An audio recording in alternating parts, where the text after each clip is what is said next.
Históricamente, la visión judeocristiana de la divina providencia, pues había visto a Dios no solamente como el creador del universo, sino también como su gobernador. Históricamente, pues las leyes de la naturaleza se habían visto como leyes de Dios. Todas las cosas, pues, que tenían vida, pues eran a través de Dios. De acuerdo con el punto de vista clásico, todos los poderes de este mundo, pues se derivaban del poder de Dios. Es decir, que este universo no funcionaba independientemente de Dios. El universo era dependiente del poder de Dios, tanto en su origen como en su existencia. Eso era, pues, lo que se creía en el pasado. Entonces, los filósofos cristianos distinguían cuando menos hasta el siglo XVII, distinguían entre la causalidad primaria y la causalidad secundaria. Dios era la causalidad primaria de todas las cosas, pero Él obraba a través de las causas secundarias. Esto nosotros lo podemos ver en documentos cristianos históricos, como por ejemplo la Confesión de Fe de Westminster. Solamente que después de René Descartes, pues esta visión histórica tradicional se empezó a cuestionar. Ya se empezaban a ver estas leyes de la naturaleza no tanto como leyes de Dios, sino se empezó a hablar de una especie de maquinaria, algo mecánico que operaba dentro de sus propias leyes con independencia de un rector soberano de todas las cosas. Aquí aparece un seguidor de René Descartes, que era otro matemático muy importante, que en la historia de la filosofía se conoce como Baruch Spinoza. Baruch Spinoza, en su amplia obra, hace una declaración muy importante que dice Deus sive natura. Esto significa Dios o la naturaleza. Paulatinamente esto, pues, identificó la naturaleza con Dios, quitándole su personalidad, su individualidad y todos los atributos que conocemos. Es decir, Dios no es diferente de su creación, no la trasciende. Para Spinoza, Dios es una sustancia que existe en sí misma, y esta sustancia tiene un infinito número de atributos. Son estos atributos, pues, los que percibimos nosotros a través de la mente. Así que, pues, todas las cosas contienen a Dios en sustancia. Spinoza distingue entre natura naturans y natura naturata. La diferencia es que natura naturans se refiere a la sustancia de Dios y sus atributos a través de los cuales Él actúa, y natura naturata son los modos en que los atributos de Dios se expresan o se manifiestan ante el mundo. O sea que, pues, un atributo es una manifestación particular de la sustancia de Dios, y esto finalmente lleva a Spinoza a concluir que todo lo que pasa, pues, pasa por una necesidad asociada, pues, a la sustancia de Dios. En este hilo histórico, pues, tendríamos que saltar hasta 1646, cuando nace Gottfried Wilhelm Leibniz. También fue un matemático, al igual que René Descartes y Spinoza. Leibniz desarrolló una cosmología muy compleja basada en lo que él llama las mónadas, que son los átomos elementales de la realidad. En relación al asunto del pensamiento y la acción, hay que ver la teoría de Leibniz llamada armonía preestablecida. Cada unidad de la realidad, o mónada, como le llama también, actúa de acuerdo a su propósito peculiar o al propósito para lo cual fue creado. Mientras cada unidad de la realidad o mónada existe en un aislamiento en sí misma, las mónadas se juntan para actuar en una armonía sinfónica. Entonces, para aproximarnos a un fenómeno, pues no hace falta ver nada más las causas inmediatas, porque esas no explican el asunto de manera completa. Una causa inmediata puede ser una razón eficiente para un efecto, pero no es una razón suficiente para él. La razón suficiente no es aproximada, sino remota. Entonces, para Leibniz, para descubrir una razón suficiente del todo, tenemos que ver fuera y más allá de las series particulares de causas y mirar a la causa trascendente. Solamente una causa primaria o trascendente nos puede proveer de una razón suficiente para explicar las causas secundarias. Entonces, como todas las mónadas o unidades de realidad están interrelacionadas y orquestadas por Dios, es por eso que Leibniz dice que nosotros vivimos en el mejor posible de todos los mundos. Finalmente llegamos pues a John Locke, porque si por ejemplo a Descartes se le puede considerar el padre del racionalismo moderno, a John Locke se le debe de dar el título del padre del empiricismo moderno. Locke vivió pues a partir de 1632 hasta 1704. La mayor parte de su vida, pues como vemos, la pasó en el siglo XVII, pero su influencia se sintió más agudamente hasta el siglo XVIII, en lo que se conoce como la era del empiricismo británico. John Locke desafió al racionalismo al punto de su insistencia en las ideas innatas o en el conocimiento a priori, es decir, un conocimiento antes de la experiencia. La obra más importante de John Locke en esta materia es su ensayo concerniente a la comprensión o entendimiento humano, que apareció en 1690. John Locke se concentró en inquirir en la epistemología, exploró el cómo el conocimiento humano se adquiere y al igual que Descartes también quiso descubrir qué es lo que verdaderamente nosotros podemos conocer. A John Locke se le conoce por su frase tabula rasa, es decir, una tabla en blanco. El primer paso de John Locke es desafiar el ideal racionalista de una clara distinción de ideas innatas. Lo hizo cuestionando la universalidad de estas supuestas ideas innatas. Dijo pues que no todas las personas conocen la ley de la no contradicción y de la causalidad. Por ejemplo, los niños. Se puede, de acuerdo con John Locke, hacer una lectura universal. Decía este filósofo que al nacer, la mente de un niño es como una mesa en blanco. No tiene ninguna idea innata. Nada se ha escrito en las páginas de su mente. Todo el conocimiento, incluido la ley de la no contradicción, se va a aprender por medio de la experiencia.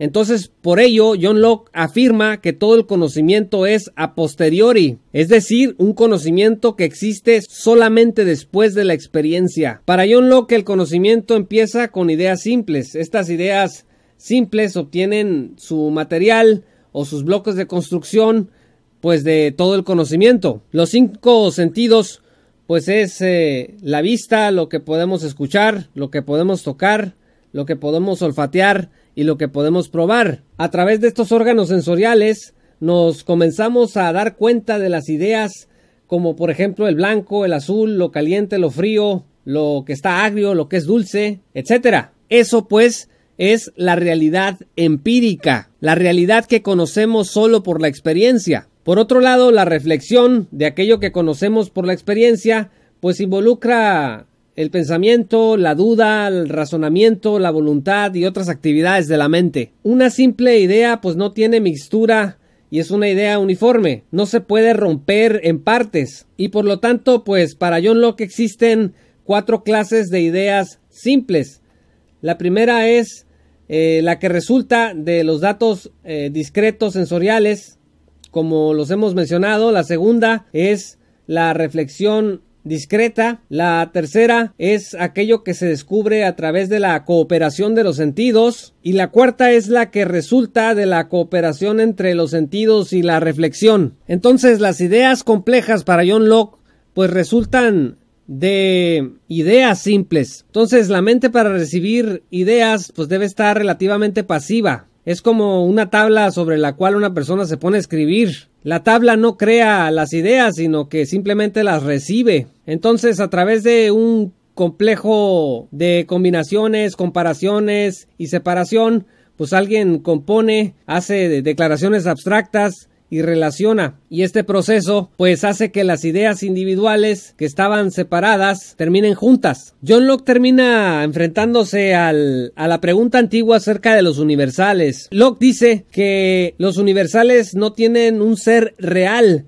diciendo que pues solamente los individuales existen. Sin embargo, es reluctante para decir que los universales son simplemente nombres que la mente les coloca. Él acepta que es la mente la que crea los universales, pero concluye que nosotros no podemos conocer la esencia real de las cosas. John Locke afirma que la verdad es aquello que se corresponde con la realidad.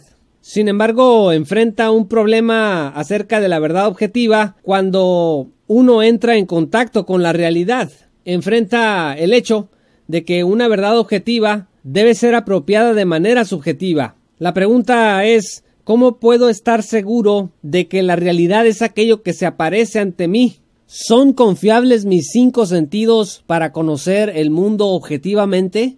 John Locke va a responder a esta pregunta distinguiendo entre las cualidades primarias y las cualidades secundarias. Como John Locke niega que podamos conocer o percibir directamente las esencias, pues tiene que explicar cómo es que nos ponemos en contacto con la realidad. Locke dice que nosotros nos ponemos en contacto con la realidad percibiendo la cualidad de los objetos. Las cualidades primarias pues son las que pertenecen o son inherentes a los cuerpos en sí mismos. Estar en contacto con la cualidad primaria es estar en contacto con la cosa misma. No percibimos la esencia de la cosa, pero sí percibimos sus cualidades. Estas cualidades primarias son inseparables del objeto o del cuerpo que está delante de nosotros. Es el mismo planteamiento que hace Aristóteles cuando dice que los accidentes son inseparables de las sustancias, pero obviamente que en un planteamiento muy anterior.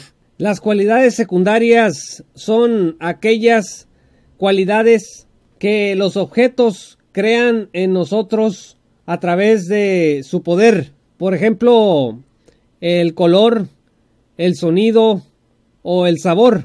Así, si algo huele mal para mí, pues eso es porque es malo para mi olfato, pero no significa que el apeste de ese objeto sea inherente al objeto mismo. Lo mismo, por ejemplo, con ciertas verduras que los niños no se quieren comer, pues pueden no ser placenteras para el gusto de los niños y pueden encontrarlas repulsivas, pero no significa que lo repulsivo sea inherente al objeto. Son reacciones subjetivas, por eso son cualidades secundarias. El trabajo filosófico de John Locke descansa sobre pues una especie de sentido común, de confiabilidad en las percepciones sensoriales. Tenemos que asumir que las sensaciones que experimentamos son causadas por algo más que la mera proyección de nuestras mentes. La sustancia, por tanto, es la causa de nuestras sensaciones. Si no existieran realidades sustanciales, entonces no existirían las sensaciones que experimentamos. Con esto Locke regresa a la lógica de Descartes, pues razonando que no puede haber pensamiento aparte de algo que se piensa. John Locke es de los filósofos pues que todavía no rechazan propiamente la idea de Dios. Sin embargo, arguye que la existencia de Dios no puede ser pues conocida empíricamente, pero pues la existencia de Dios concluye que es una inferencia necesaria de la reflexión. La idea de Dios, al igual que la idea de sustancia, pues es finalmente una inferencia que se obtiene de otras ideas simples. Dios no es un sujeto de observación, sino que es conocido a través de la demostración. Y para llegar a esta demostración, pues John Locke entiende que se tiene que usar la lógica, la cual es intuitiva, más o menos de la misma manera en que reconocemos por intuición que un círculo no es lo mismo que un rectángulo. Finalmente Locke destaca que el conocimiento de la existencia de Dios es más cierto que cualquier otra cosa que nuestros sentidos inmediatos nos pudieran revelar. Ya en la materia política, pues John Locke es muy conocido por impactar las políticas de Gran Bretaña y de los Estados Unidos. Para John Locke, la ley está fundada en la ley natural o lex naturalis, y a su vez la ley natural está enraizada o fundamentada en la eterna ley de Dios o lex aeternitatis. Para John Locke hay 3 tipos de leyes: la ley de opinión, la ley civil y la ley divina. La ley de opinión pues es la opinión pública. La ley civil pues es aquella que resulta de la gestión del gobierno, y a su vez pues esta ley civil pues descansa sobre lo que mencionamos como ley natural, que a su vez descansa en la ley de Dios.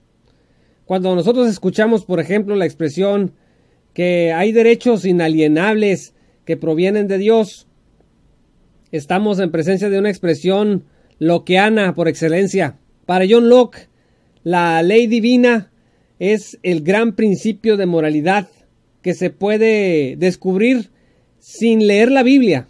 Dice John Locke que no necesitas leer la Biblia para conocer la ley divina, sino simplemente usar tu razón natural, porque la ley divina se puede demostrar, en su opinión, como la ley de las matemáticas.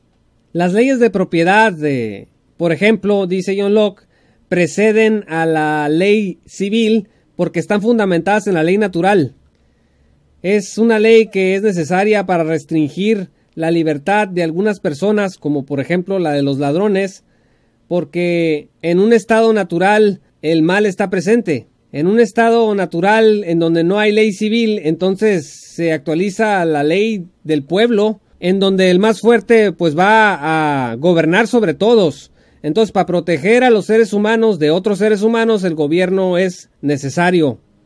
Como dice Agustín, el gobierno es necesario debido al mal. Finalmente, John Locke dice que las leyes de un Estado justo no deben de residir meramente en la mayoría, pero sí deben de ser motivados por el bien común, según se revela en la ley natural.